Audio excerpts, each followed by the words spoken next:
want to 4, 5, 6, 7, 8, 9, 6, 6, 6, 4, 6, 7, 6, 9, 7, 1, 7, 5, 7, 8, sorry.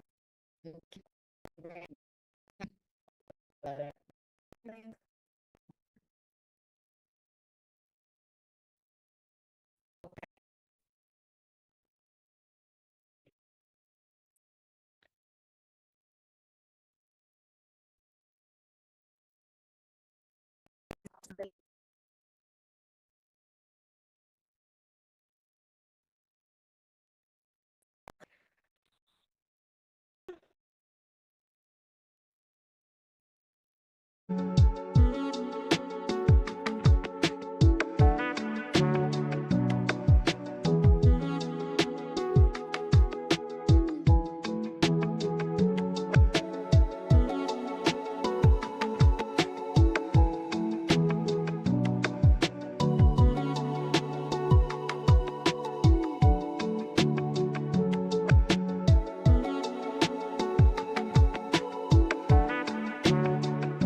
hear me? Do you hear us, Dr. Sala?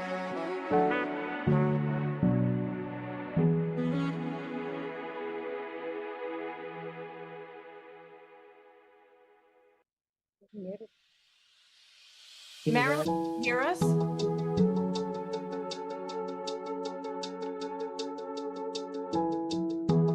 Maybe text message her. Yeah.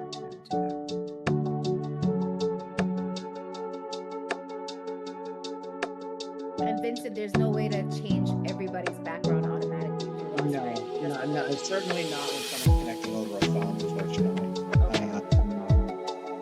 That's what I was telling you about before. That it has to like kind of all be the same. Unfortunately.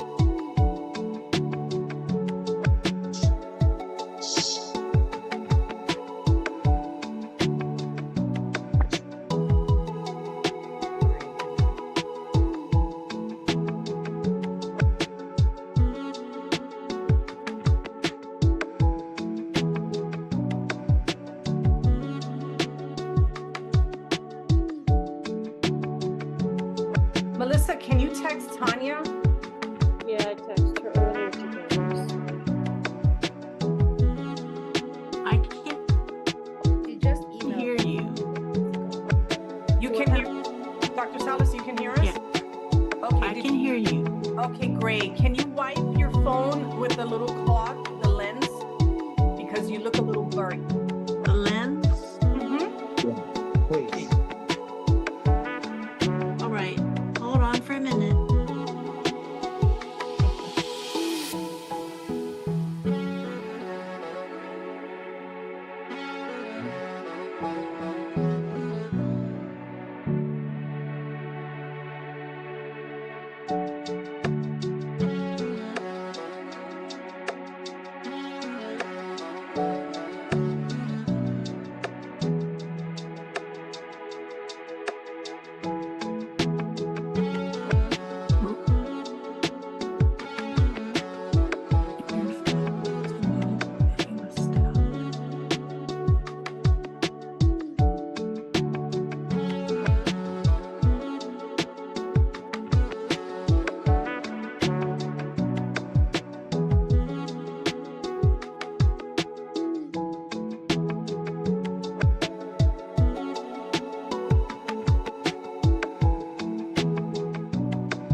That better?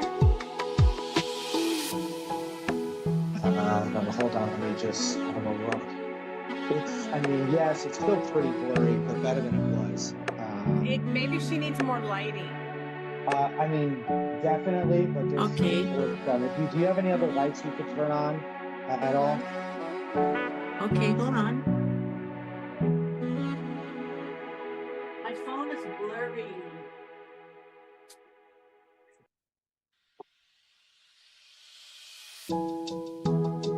Is that better? It's Yeah. brighter. It's definitely brighter for sure. That's definitely helpful.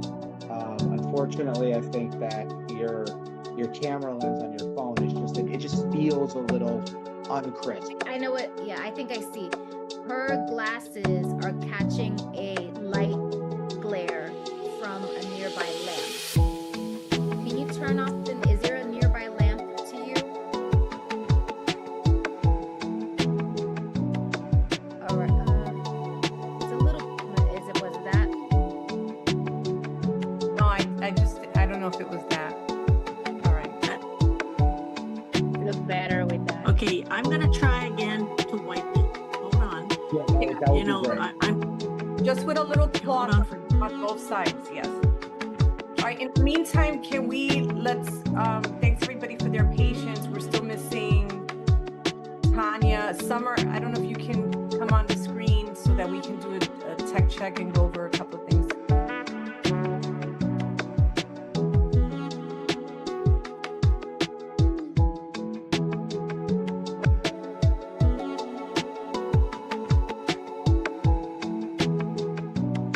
Your land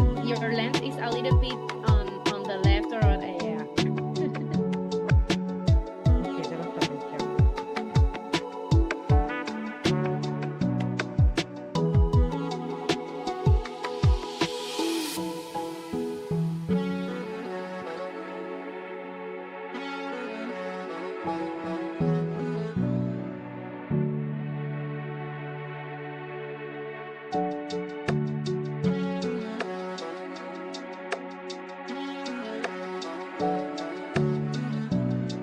te veo el jueves. I signed up.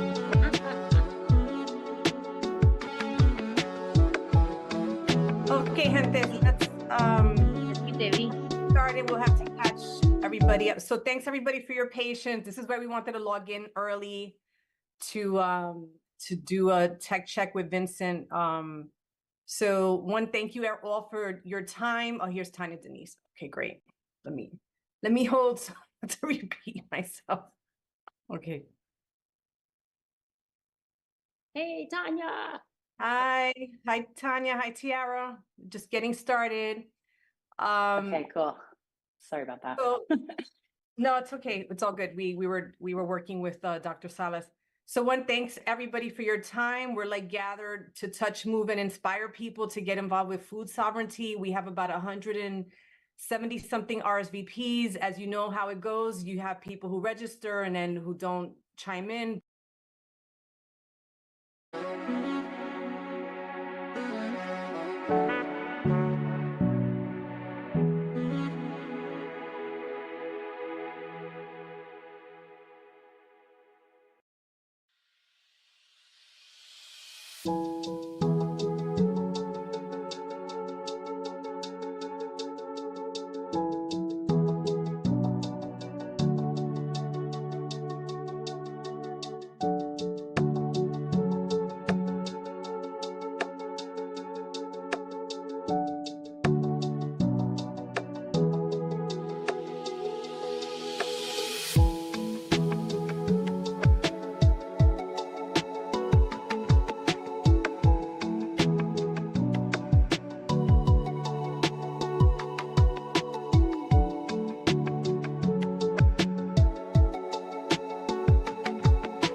T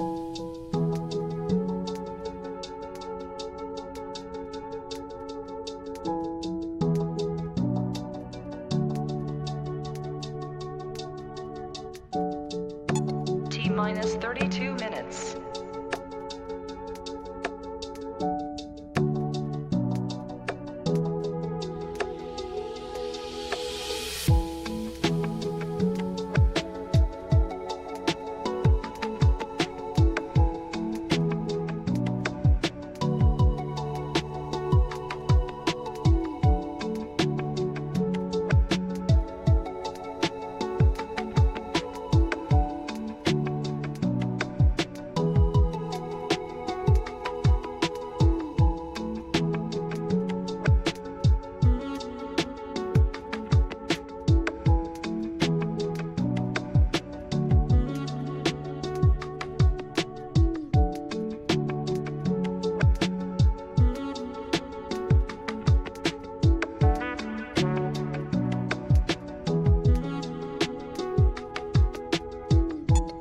T minus 31 minutes.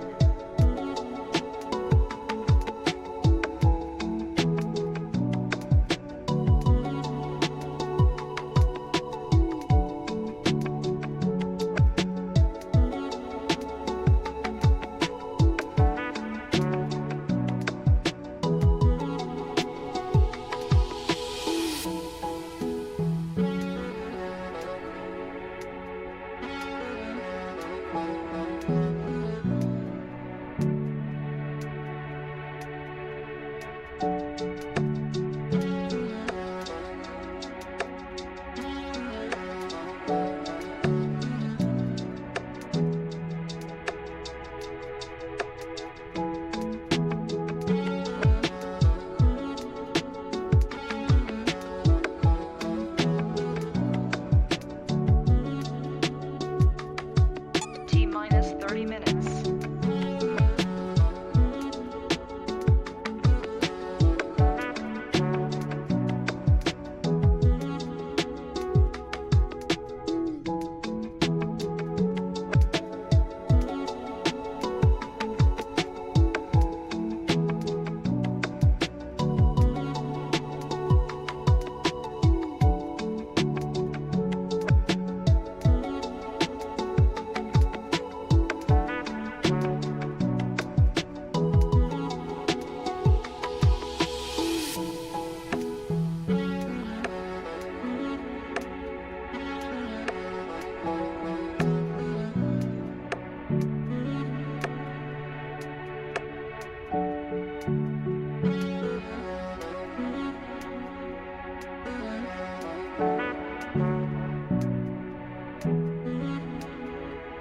T minus 29 minutes.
T minus 27 minutes.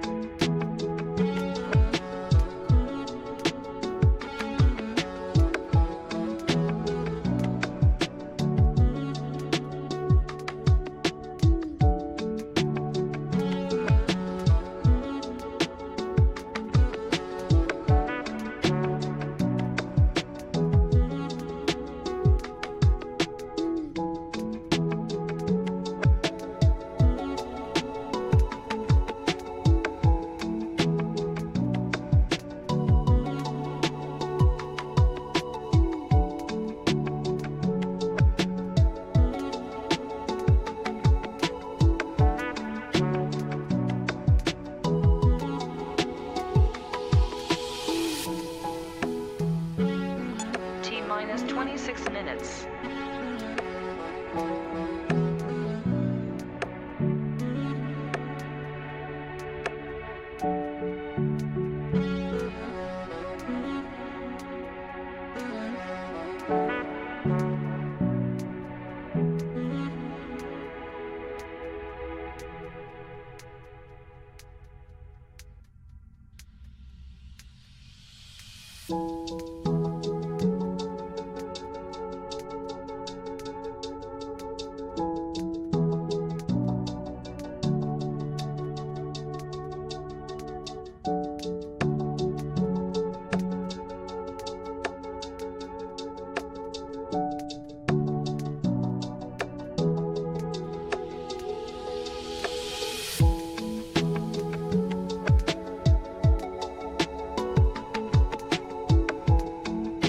T minus 25 minutes.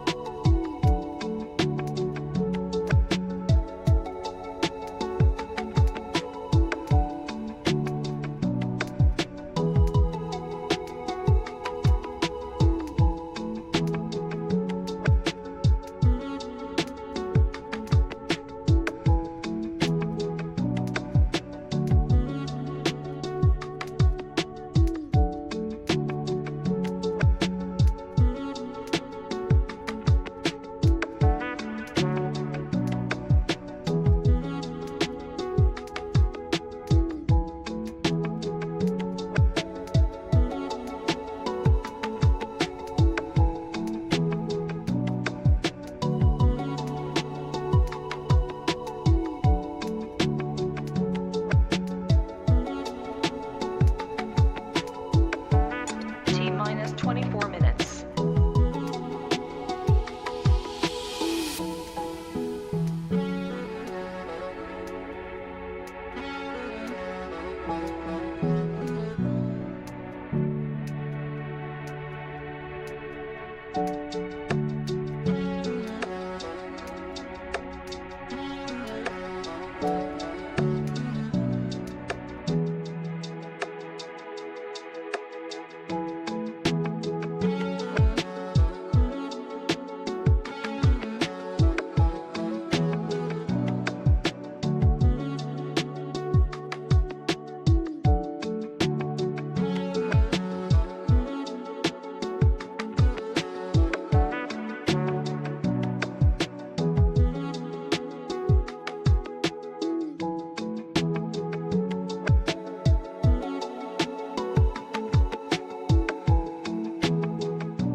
Diaspora daughter of Guahan or Guam, and I, like so many of you listening, remain very concerned about the conditions of our islands, which are actually all archipelagos. And so through colonialism, we have been pushed into forced dependency on things like food migration and importation. When for many of our people, there used to be a standard of local farming and production based on Caribbean and Pacifica eco and cultural systems.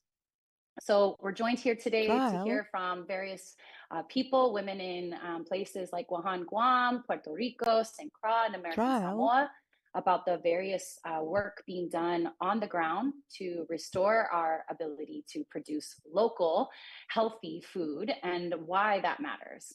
So when you're surrounded by water and of course, forced to depend upon shipping, those are important conversations.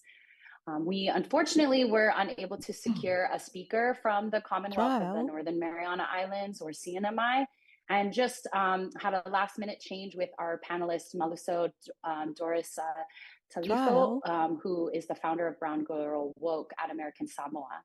But we are looking forward to having these folks joining us for our next conversation. So we hope that you will stay tuned and follow us up for that. In the breakout sessions that we have planned for today that will follow the panel discussions, we'll dive deeper into things with you to hear more about how these issues reverberate for women and allies in stateside communities. And so now I'll pass the mic on to my colleague, Crystal Diaz, who's a food security analyst and also co-founded the app Produce, which connects local farmers and households in Puerto Rico. Thank you, Tanya. Tiara, sorry. Saludos, everyone. I had the pleasure of serving as a panelist at the forum last year and meeting our guest moderator for today at the Black Joy Farm in the Bronx. We asked Tanya Denise Fields to serve as guest moderator of today's conversation because Tanya understands and knows that colonialism policies the imagination. It works to stifle aspirations and vision. So this conversation today is an act of education and resistance with, as so often, women of color at the front. Tanya Denise Fields is the powerhouse executive director of the Black Feminist Project. She founded this non-for-profit organization as a response to sexist institutional policies, structurally reinforced cycles of poverty and harsh inequities in wealth and access to capital that results in far too many women being unable to rise out of poverty and sustain their families. The Black Feminist Project includes the Black Joy Farm that I had the pleasure to visit last year, and it was awesome. Radical food growing green space in the South Bronx. The farm is a safe, healthy, bold space where local residents are nurtured to be their full selves, unpolished and judgment-free. Tanya is a non-for-profit and community leader, but she is so much more. She's a thought leader, cultural influencer, and a social media personality who created and stars in Mama Tanya's Kitchen, a web-based cooking and lifestyle show. So please join me in welcoming Tanya today.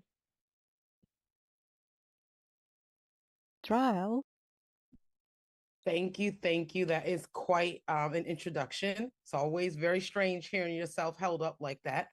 Like, for real, I did all that? What? So thank you. And, you know, Power for PR Education and partners for making this women-powered, self-determined conversation happen. We are here to listen to women from Guam, Puerto Rico, the Virgin Islands, and America Samoa talk about solutions towards food sovereignty. I encourage all those listening in and let us know where you're listening, where you're watching from. So you can just pop that right in the chat. To hear what these panelists have to say with an open mind and an open heart. And tag the conversation with the hashtag Beyond Colonialism. So people from the U.S. territory, Caribbean, and Pacific Islands have been forced into dependency on food importation to the tune of 85% and upwards. I recently had the expressed pleasure of visiting the island of Puerto Rico this year. Even though I am from the Bronx and uptown, and, you know, Boricua culture is New York culture, let's be for real. I had not visited the island. And when I got there, I fell so deeply in love that I came back 6 weeks later. Like, I went in February. It was so lit. I booked another ticket when I got back and went right back. And I will have myself there at the end of July. But the thing that struck me was just how expensive food was and how difficult it was to get food that I assumed would be native to the island. Okay, so this situation has been created. I'm going to ask everyone to mute themselves. We will have time towards the end of the panel for questions from the audience. This situation has been created by U.S. colonialism. So those of us who care about just and human rights must listen and step up.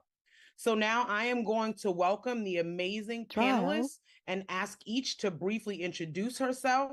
And in the interest of time, and I know that there is going to be all of these questions and great conversation, I would ask that you limit your introduction to 1 minute.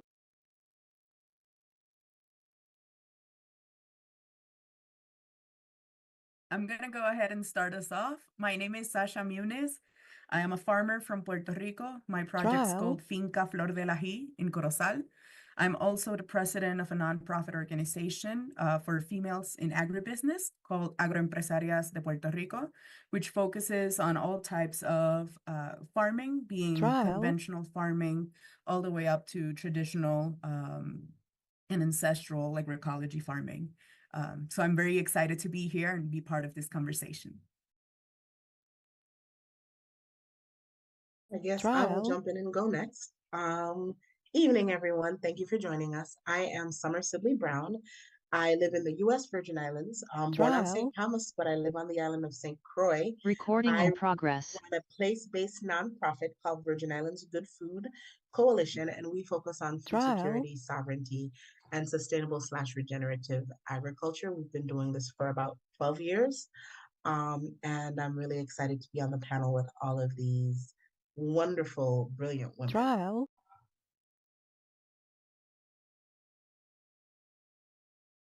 I am Marilyn Solis from the island of Guam, one of the Mariana Islands of 15. And I am a retired dean, professor, now a farmer and enjoying it and really trying to promote natural and organic farming on Guam.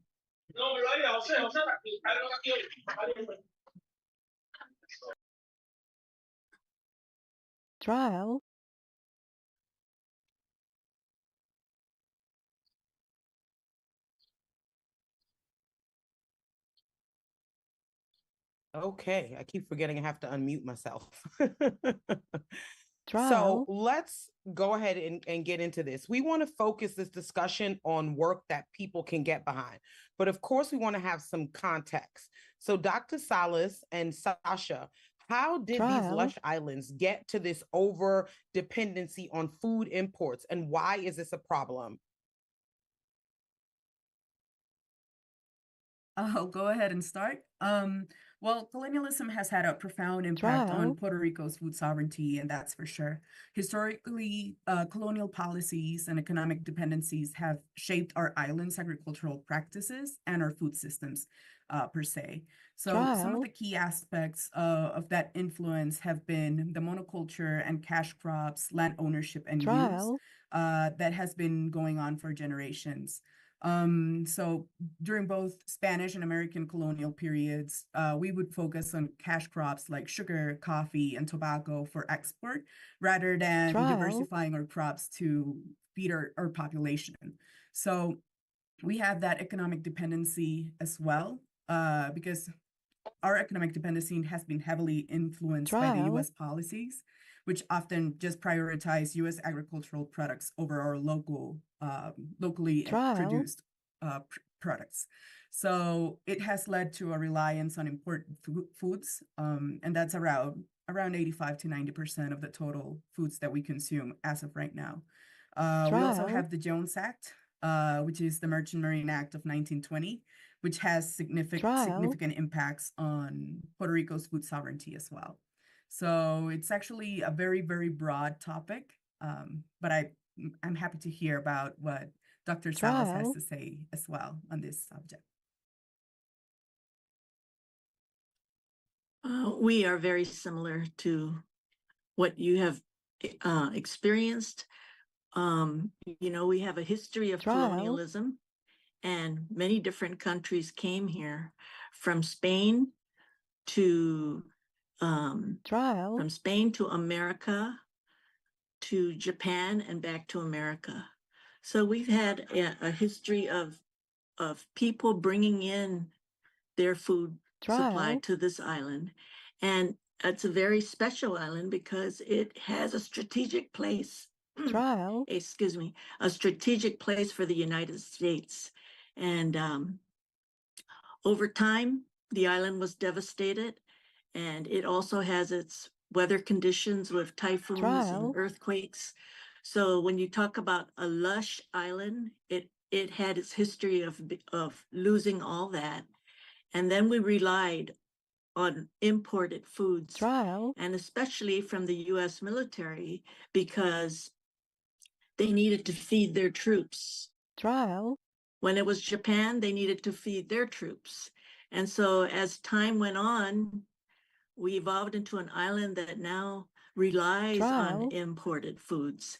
Yet we have an island with richness in water source, richness in local produce, local fruits and vegetables out there. So now it's about what do we do next, right?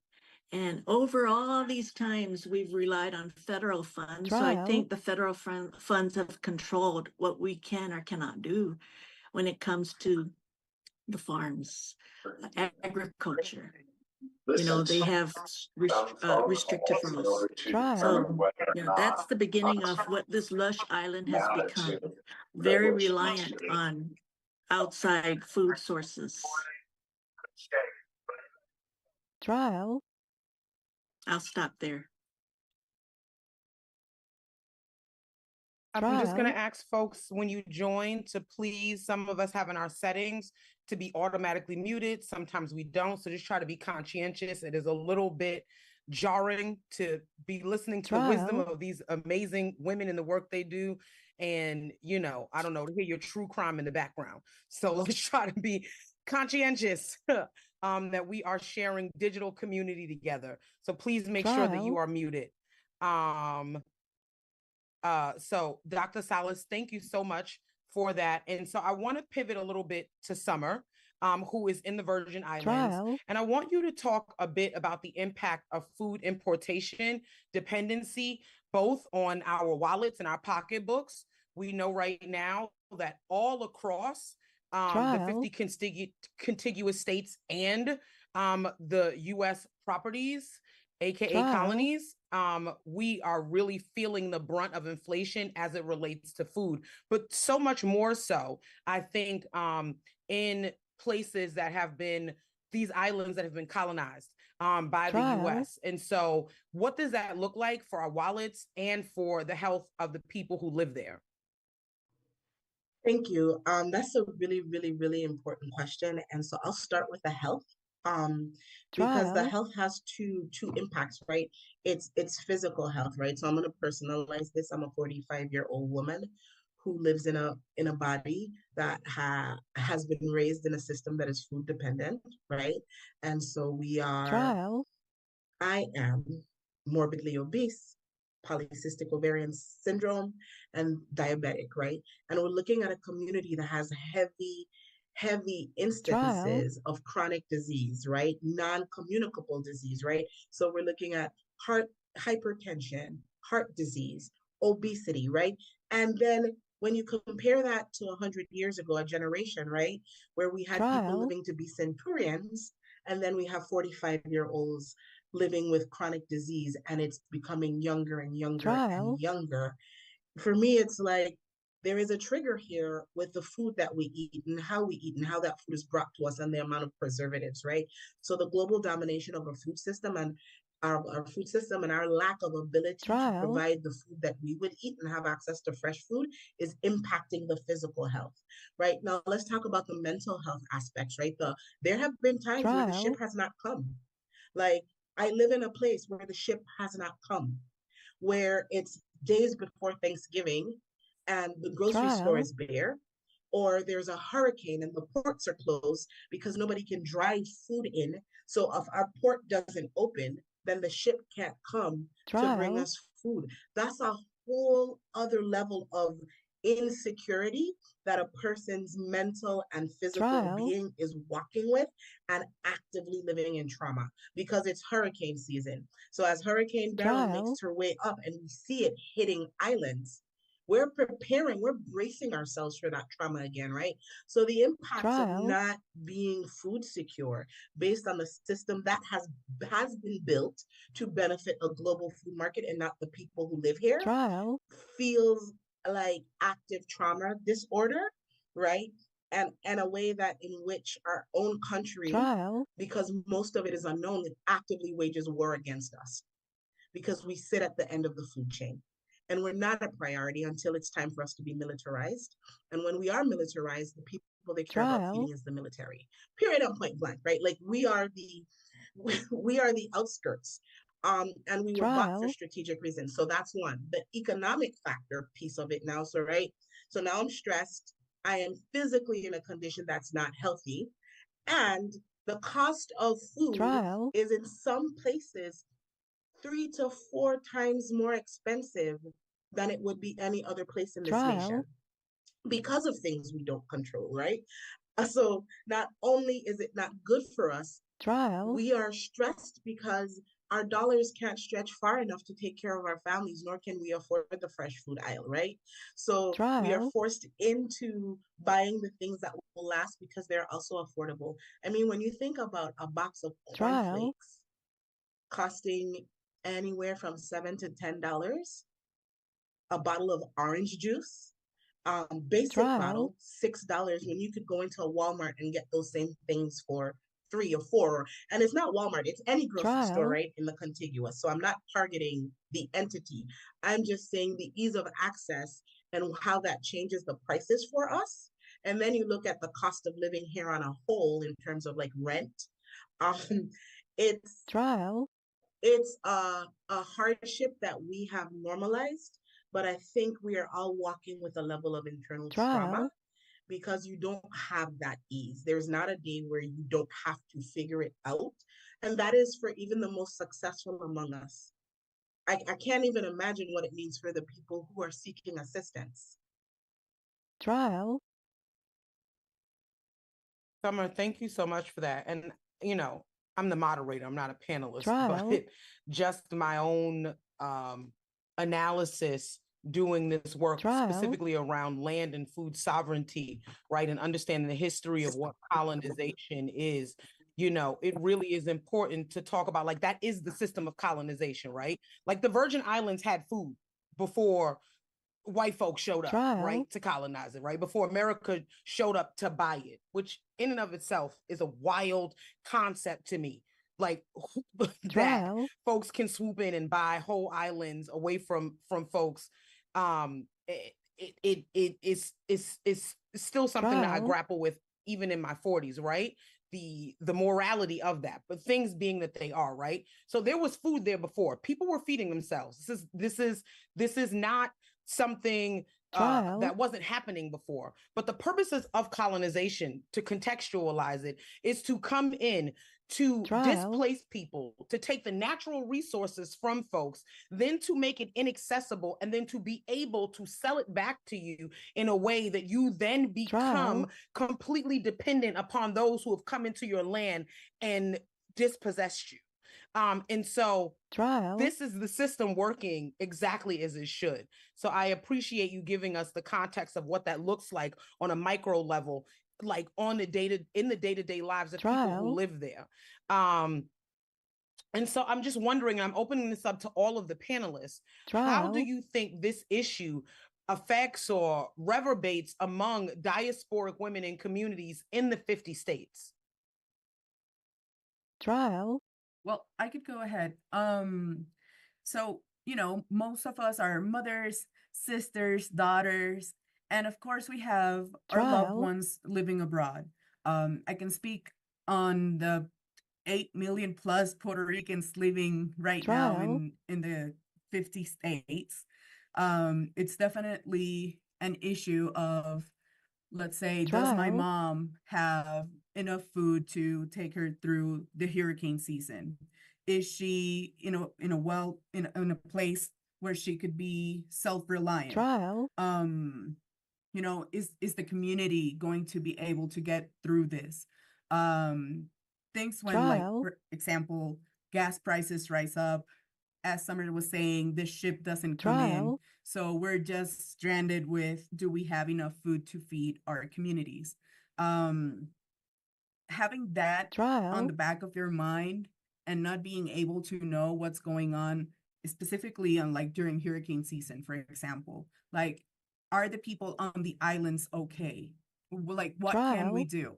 So that, as Summer was mentioning, it's definitely a burden on mental health. So it's definitely something that's on everybody's radar at this point, specifically the women. I think that they're looking at the development of our islands from afar. And, you know, their question is then, I want to go back there? Do I want to go back to having to look at higher prices for getting anything, right? And yes, the concern is still, how are they doing back there? And how can I help from afar? But they're also very keen about knowing what colonization has done. And now is when we need out if it can be on the island to help from this side. So, what I would say for the diaspora and for women, and particularly women of color all over this nation, it's situations of scale, right? I mean, I think that if we look at like inner city communities and rural areas, we we mirror ourselves, right? Like there is not access to food in these places either. It's about scale, right? So that's how you know it's the colonial patterns enacting itself to different degrees. Women of the diaspora and then women of this nation, women of color in this nation, we're all experiencing very similar things at different scales. And what that does is it creates in this really wild way the burden of isolation because you only have enough energy to get through your trauma. Right. And so people who leave the island, what it's telling them is don't move back.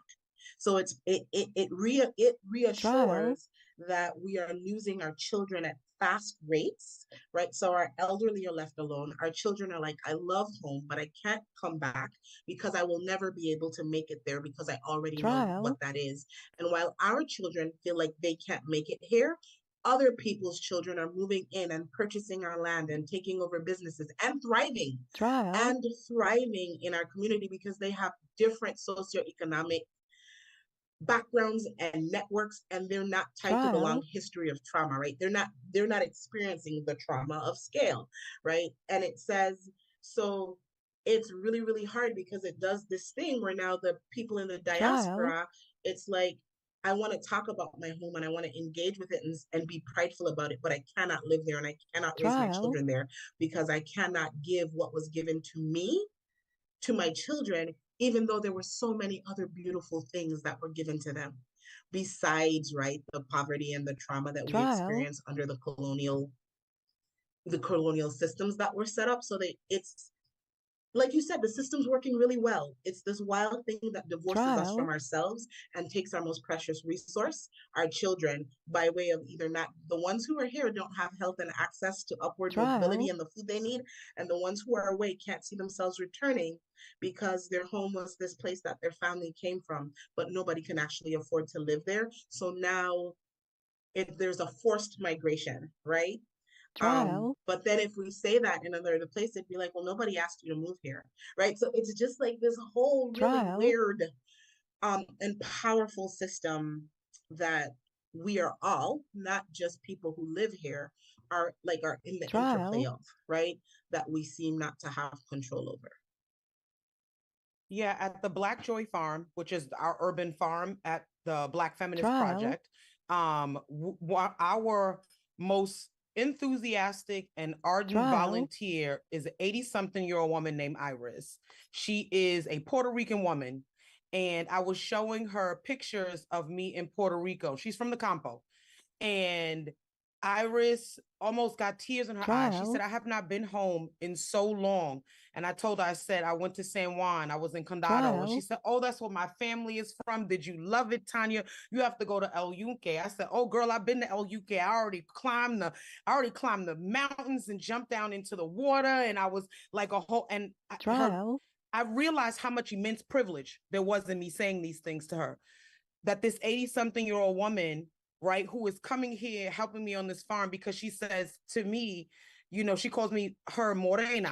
And she says, if it wasn't for you, I think I would die because this place is my therapy. It reminds me of the Campo, right? And so she is, every day she's there, she's feeding the chickens, she's plucking weeds, she's planting all of these sunflowers, because for her, this little 5,400 square foot lot has become a reminder of what she felt like she should be able to do in the Campo of Puerto Rico. But she, at 80 something years old, has not been back in 40 some odd years. And so I said to myself, before Iris leaves this plane, as a thank you, I must take Iris back to Puerto Rico. I have to take Iris back to Puerto Rico. I believe that I owe her that. You know what I mean? Me, this 43-year-old Black woman who, you know, started this organization on welfare, who has experienced food insecurity, who used to steal stuff from the grocery store so I could feed my children, realized in that moment that had a reminder that privilege is not static, right? And so what I mean when I say that is that I, as a queer 40-something-year-old Black woman, may not have privilege in certain rooms. But then in other spaces, depending upon the circumstances of the people in that room, I may find that I actually do have privilege. Someone in the chat said to me, well, at least you can afford to go back and forth. And that kind of like, that was like, ooh, that hit me in the chest, because I was like, woo, like, yeah, there are people here who only dream of going home. And while we know that Puerto Rico is America, for many of those who have left the island to come to places like New York or Pennsylvania or wherever else, they have not seen home in a very long time. And getting back there is actually a privilege that they cannot afford. And so I think about that, even as someone who shares some of these experiences navigate these spaces. So thank you all for sharing that and allowing me to share. In the interest of time, I wanted us to move into our next question, which is, a lot of us here in the States and beyond are not taught about colonialism. We're not taught how it works. We're not taught what it is, which is interesting given the history of the United States. And so we don't know that the United States has economic control of your countries. The mindset is that your islands are for vacations and military uses, and that you are too small to succeed in any way. Would any of you like to speak to the harm of these narratives and what they're rooted in?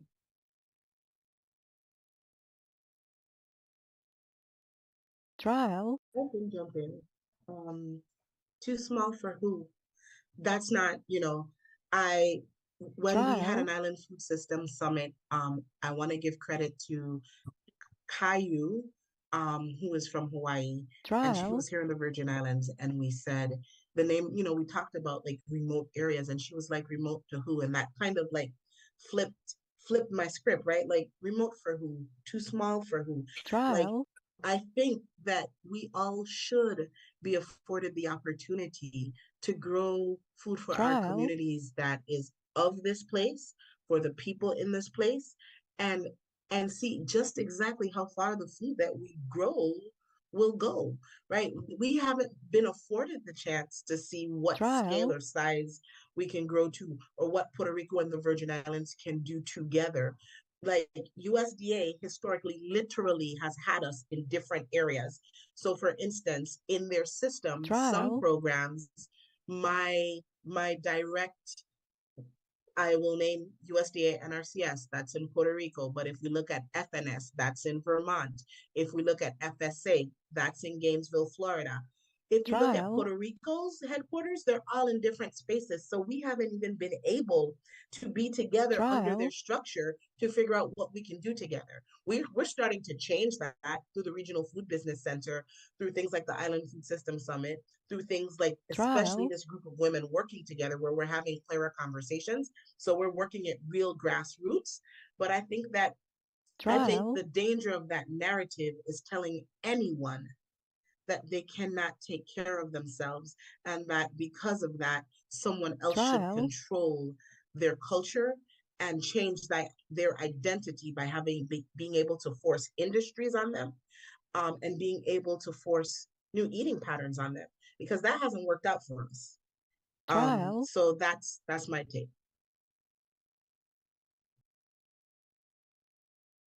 Sasha, Dr. Salas, would you like to add anything? Yes, I wanted to mention,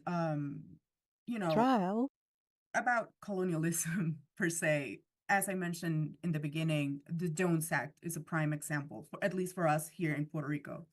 It's a Merchant Marine Act of 1920, and it requires that the goods are transported by water between U.S. ports, and they have to be carried by U.S. flagships, which must be constructed in the U.S., owned by U.S. citizens, and crewed by U.S. citizens as well, and its permanent residents. It creates a regulatory disparity between logistical and cost challenges between Puerto Rico and USVI, for example. So goods moving from Puerto Rico to USVI may incur in higher costs due to that Jones Act. So it makes potentially making Puerto Rican products less competitive if we were going to do like some type of free trading with our sister islands. So, right, that is a challenge within itself. As Summer was mentioning before, we would love to be able to have like regular, trade with our sister islands. Like we can feed our own, we can feed our communities. And as you mentioned, small to we are connected by water. We're not separated, and that's actually something that I took from Summer during February in one of her in the Good Food Summit. So yeah, it's just a matter of doing that mind change, but also policy and making sure that policy is being written for and by people who experience this firsthand. Too Dr. small Gonzalez, to we got succeed. 2 minutes before I move into the next question. So I want to hear what you have to say, but I can speak. yeah. I Did we lose Dr. Salas? I'm here. Okay. I think it's about the quality over the size of your place that's important. And I also think that the big countries can learn from smaller places like islands and small places. Natural, I mean, there's a lot of research that can be done used as an example. Research on living in small remote islands, research on community, how to be a community, how to live within a small island and learn to learn the same values, learn respect, learn to get along, cooperate, which I think the world needs to know how to do better.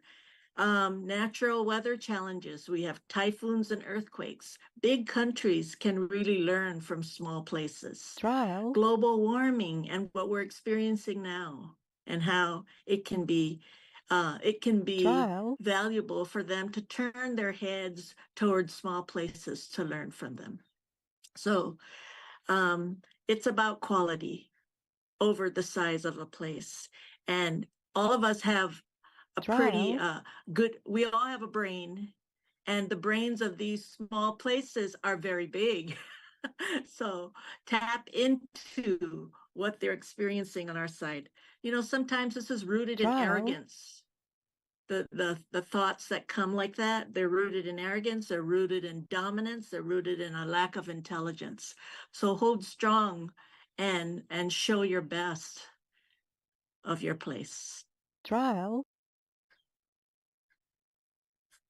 I love that. Dr. Salas, we need to put that on a t-shirt, a plaque, or something. Put it up in TJ, put it on the wall. Hold your place. Yes. That is beautiful.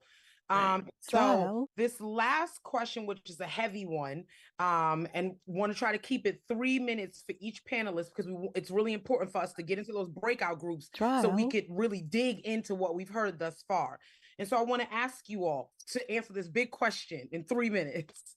It's critical to look at the way oppressive systems work. We want to also hear about vision and resistance. It's one of the reasons I started Black Feminist Project, because I was like, there's reaction, but there's also proactivity, right? There's responding to trauma, but then there's also this vision, this imagination for us to see who we are beyond trauma. Can each of you talk about how you define food sovereignty and about the concrete, culturally grounded work that is happening around this movement? We know that y'all are like getting it out the mud, but we also want to know the ways in which you've inspired those people around you to like tap into our best selves. So here in Puerto Rico, there's a big movement going towards agroecology. So in that way, we are feeding our communities healthier foods directly from our community, so from our soil, and also just making sure that it's nutrient dense, nutrient rich, so it can have a positive impact on our health as well. So there are a couple of movements going on around actual work, and a lot of the younger generation getting into farming and seeing it as a way of living. I think it's just really beautiful.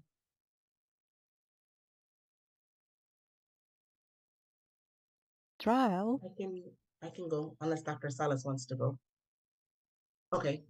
So for me, the vision of food sovereignty is simply every household, every human here has choice.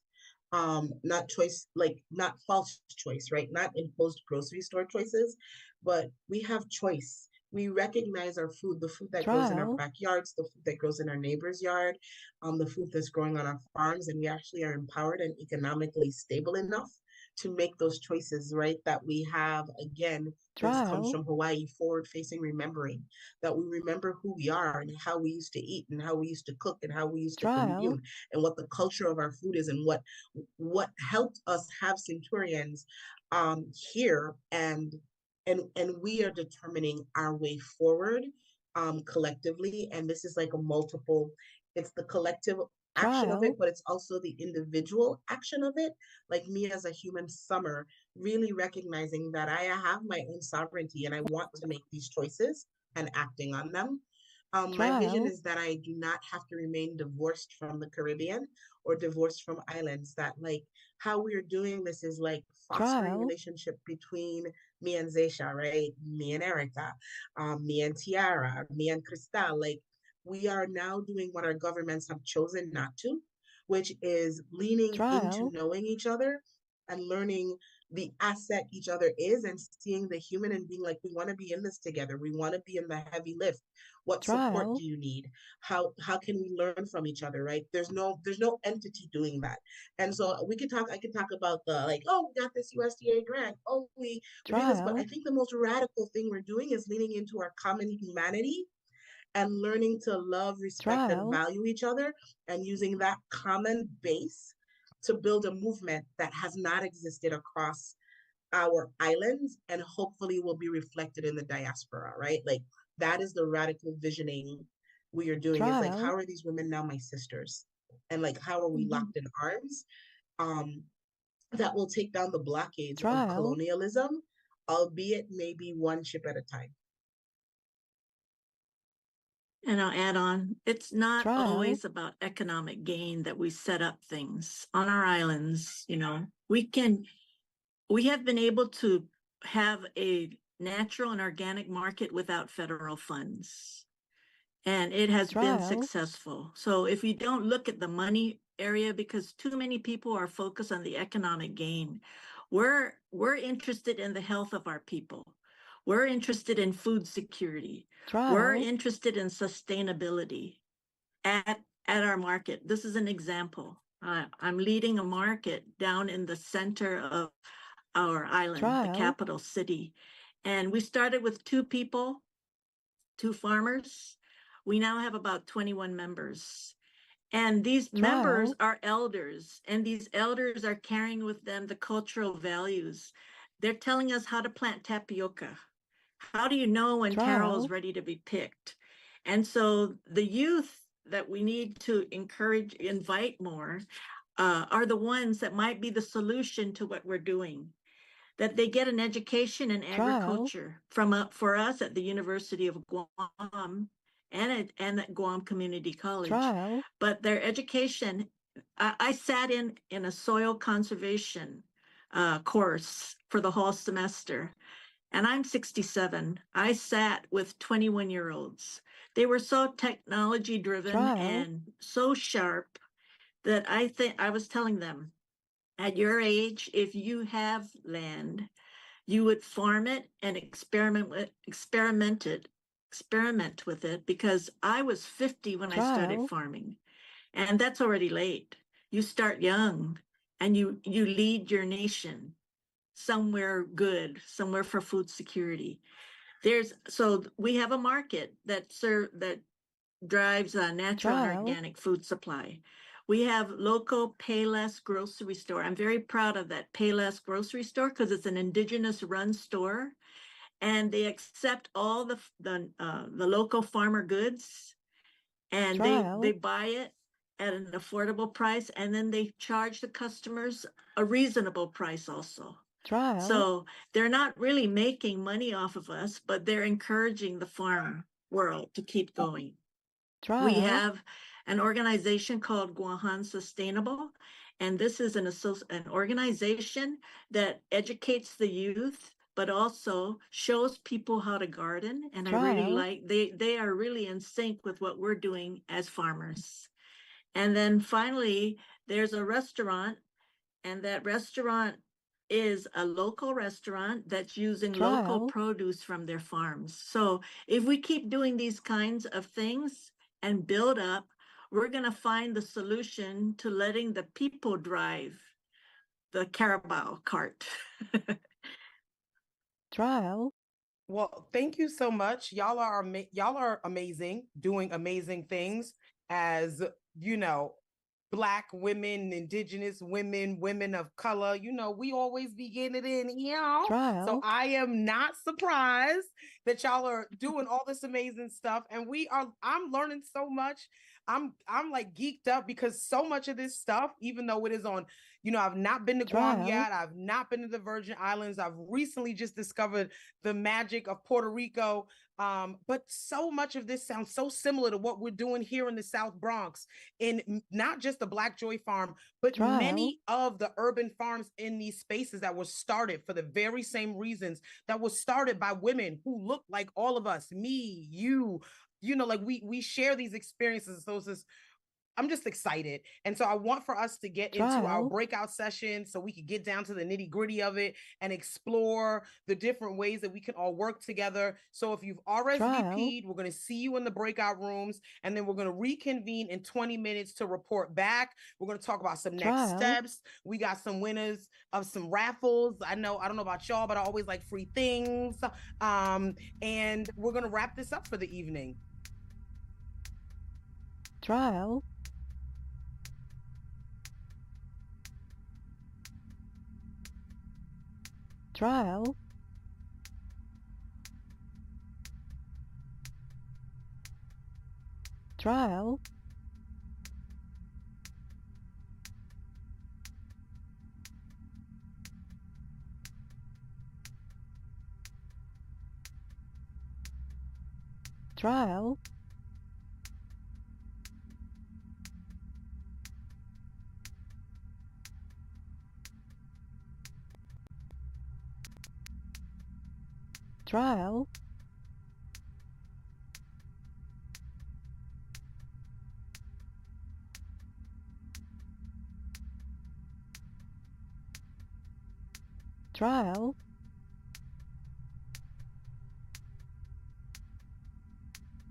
T-minus 20 minutes.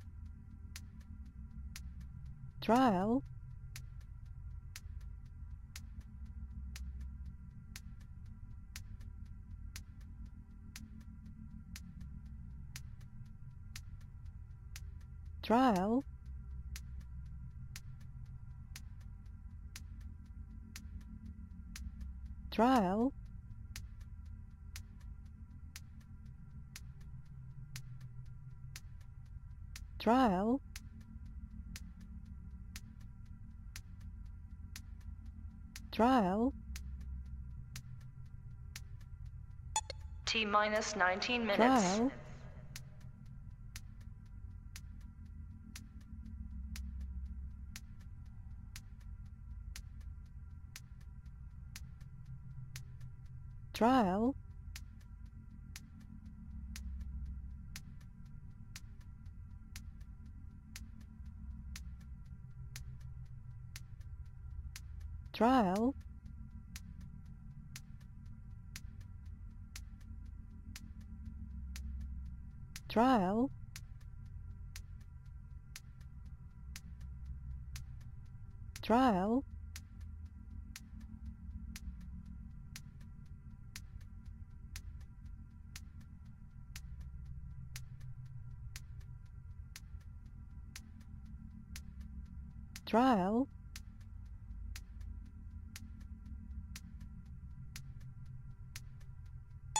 T minus 18 minutes.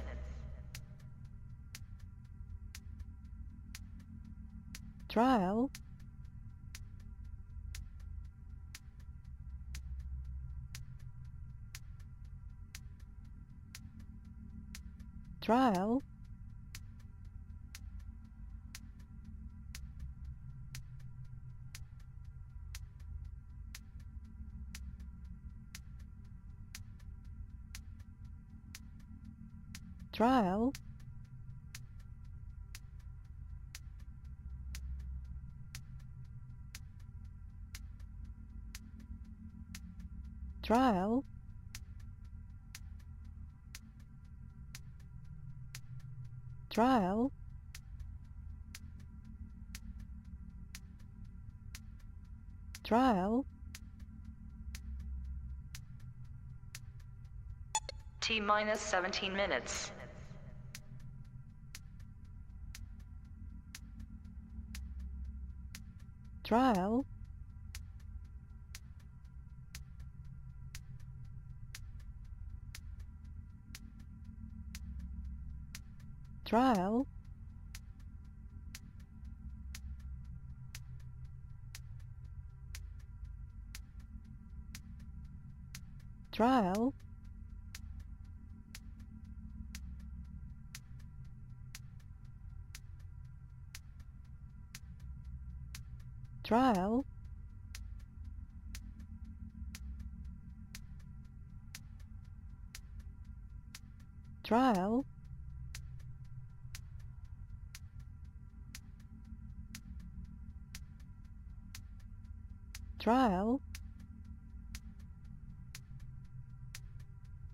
T minus 16 minutes.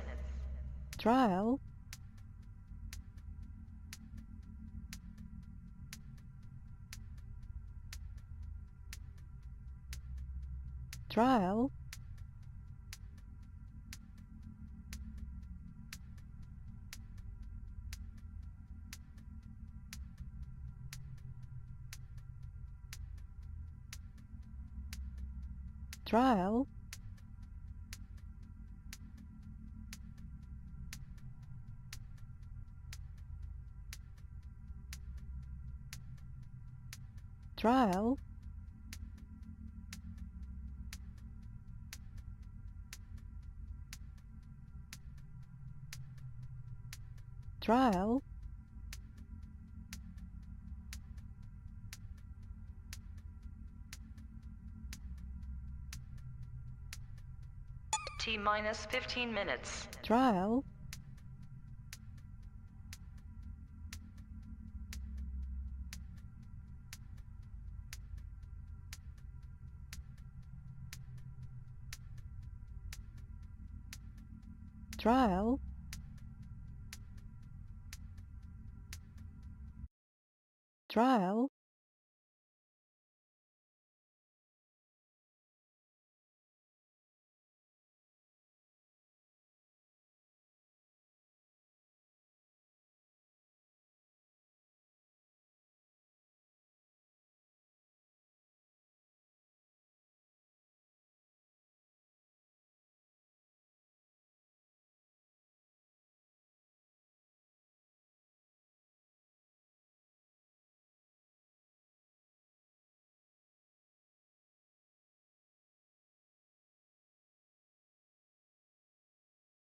trial,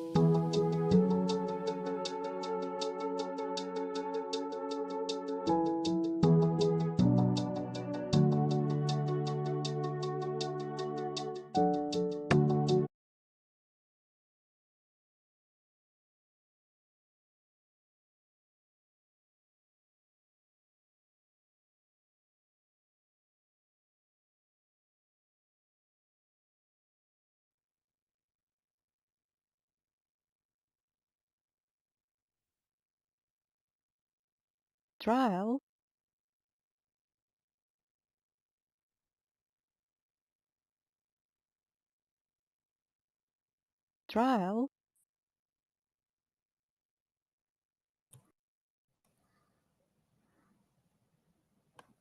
trial,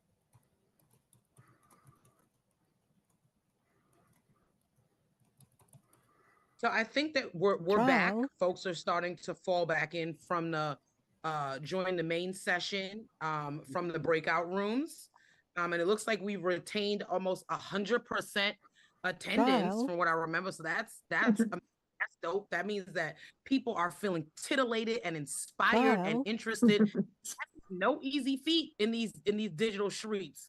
I know I joined many a virtual conversation in about trial, 10 minutes and I'm like, ooh, child, I have dishes or something to do.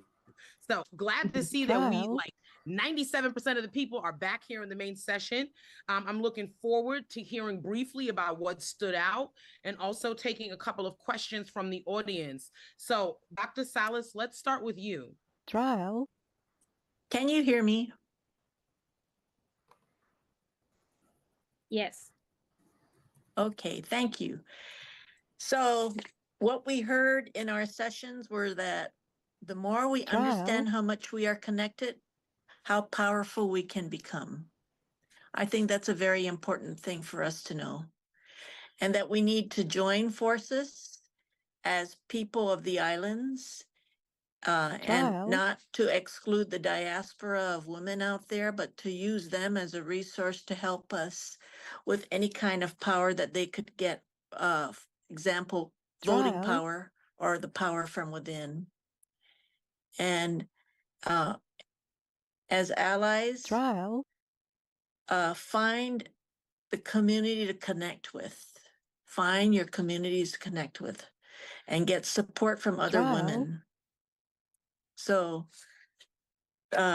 it's also important that we continue to want to further understand what has happened to us in colonialism and where we want to take it, where we want to go beyond.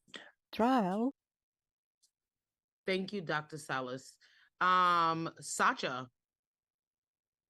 Yes. Hi, everyone. trial, So we had a really beautiful conversation, and just hearing about similarities between USVI and Guam and Puerto Rico, it really sets the bar. trial, We were talking about being proactive instead of reactive. We're not depending trial, on just having, like mainland US come to our rescue, right?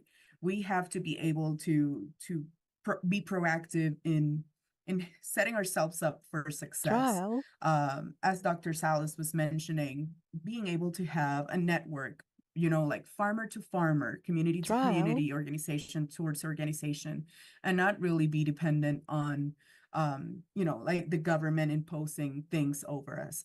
That was a big takeaway from our conversation. trial, And last but not least, Summer. Hello. So I got four takeaways trial, that I'm gonna say really quickly. The first one was the importance of the intergenerational connection, trial, right? Pairing our old people or older or elders, not older, our elders with our community with the energy of the young people being something that was really important from the trial, panel. And another thing was the inspiration from Dr. Salas, right? Like starting farming at 50 years old. It's like it's never too late for you to put your hands in the ground and begin growing the food and participating in our food security. And then for trial, the allyship question, we have like one definitive answer, which is allyship is a defective concept. trial, And we're looking for radical accomplices, people who want to be in it with us, not supporting us from the sidelines, right? The comment was like, this isn't benevolence, it is tied liberation. trial, Like my liberation is tied to your liberation, and people understanding that is really important. And then I'm sorry, you trial, weren't last, and certainly you aren't least. Tiara, please, your takeaways from your breakout group. Oh, all good, all good. Thank you, sis. So we are kind of a group that also trial, resonated with a lot of what was already said. But one of our group takeaways was the conversation about tapping into that generational knowledge. So trial, how we can and are interested and are already with this kind of event, learning from each other and that desire to connect, to learn more, what those maybe trial, even trainings and workshops in our respective places. So one thing that had been mentioned quite a bit was thinking about domestic populations where we live, maybe in diaspora, in these areas so-called trial, food deserts, but then also thinking about inter-island connectivity and just talking with each other across our places, and thinking about the ocean as a way to connect us, actually, right, rather than divide us. And another thing that came up was that so many of us trial, living in diaspora and wherever we live are recognizing the possibilities. And these amazing panelists trial, today really helped us think about sovereignty and generational efforts now already happening. So linking that up trial, with these ideas of healing, that we don't have to wait and we don't have to be recognized by any state or future president, whether they call them their ours or not, that these things are already happening and that people are doing trial, these things, whether it be tackling big issues like climate change and learning from one another about that, or trial, doing the small everyday acts of resistance and resurgence, right? So those are some of our big ones, and just appreciate Sidhu's Masi to all the trial, panelists for really helping us think through those things, because yeah, it's been great. Thank you. Did I miss any of the other breakout groups? trial, Have all the breakout groups participated? We're good? Wonderful. So we can take 2 questions. So if you trial, have a question, please raise your hand or post it in the chat.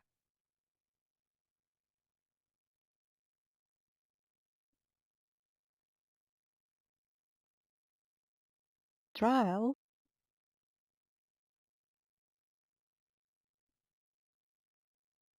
trial,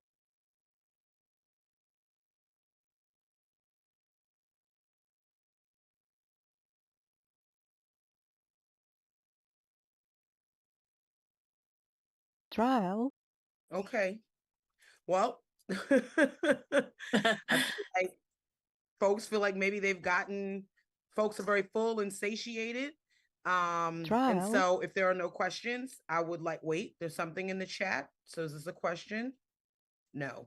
Oh, well, there is one question, which is where can folks have access to the recording? And I believe that trial, Christina has answered that. So if you also have a similar question, they're going to send everyone a link to this recording via email, trial, and it will also be available on the Power for PR Education YouTube channel.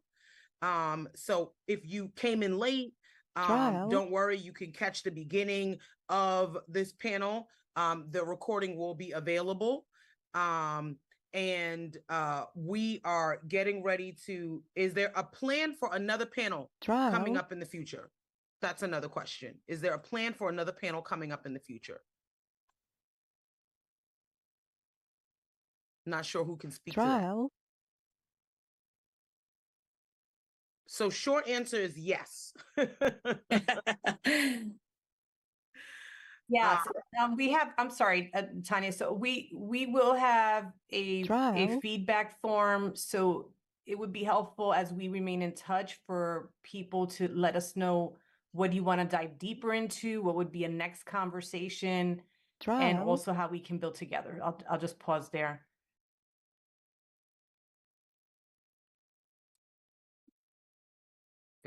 Gotta unmute myself. trial, So please, we're wrapping this up. Just bear with us. Just a few other things.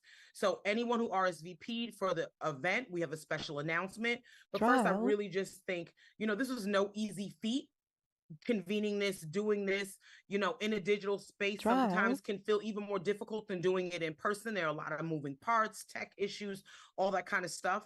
So we've got to thank the folks who were involved. First, I want to thank the outstanding panelists who have brought us so much knowledge and inspiration to the table. So can we just take ourselves off mute and show folks some love? Let's let people feel that love. Come on, y'all. We're not in the room together. I want to. Gracias. Thank you. Gracias. Thank you. Good job, everyone. Trial.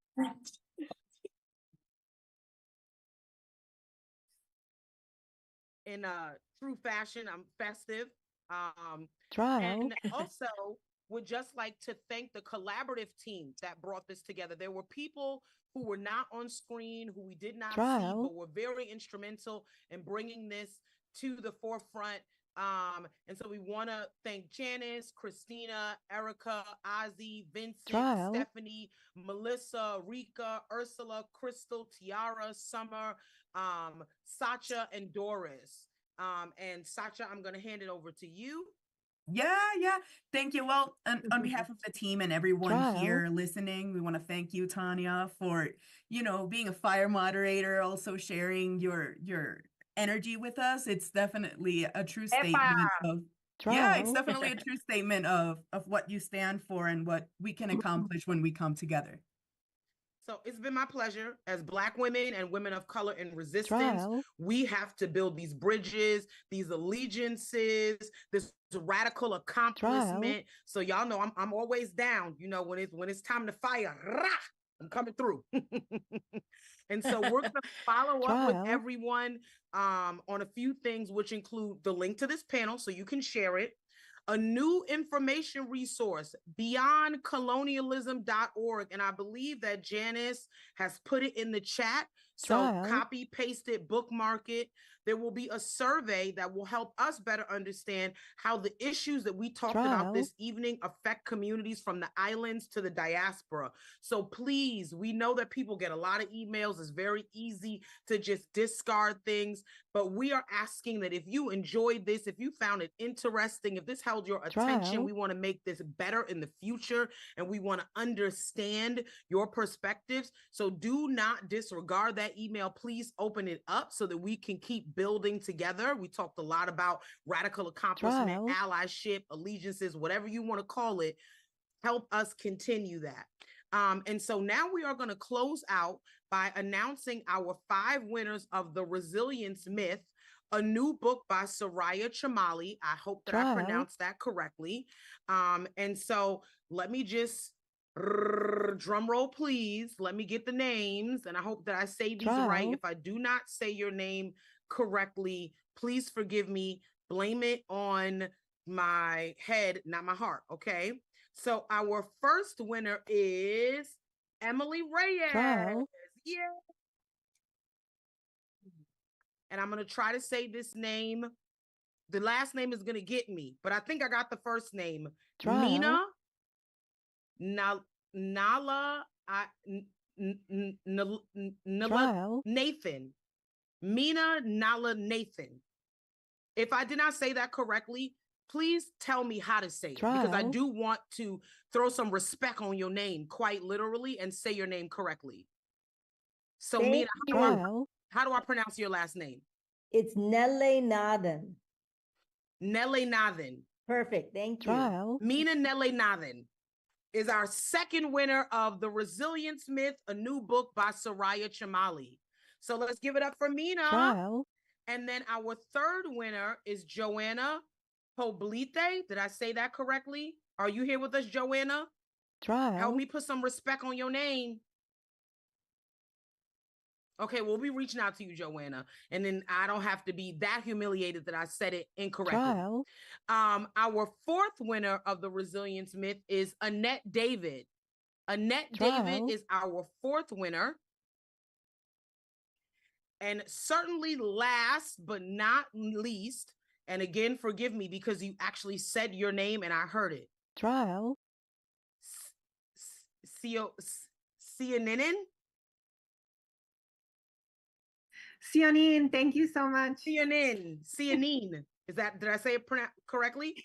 Yes, that's great. Thank you. Cianine. No, Yeah. no, don't tell me it's great. Tell me it's right. It's right. It's right. Okay. Thank All you. right. So those are our 5 winners. I'm not sure who's giving the books out and how to get the information. I'm imagining that it was captured RSVP, but if it was not, somebody will be reaching out to you to figure out the best way to get the book over to you. So I just want to say congratulations to all the winners. Look out for that email. Make sure you check out beyondcolonialism.org. You're going to get a link to this panel so you can share it. And everyone have a blessed evening.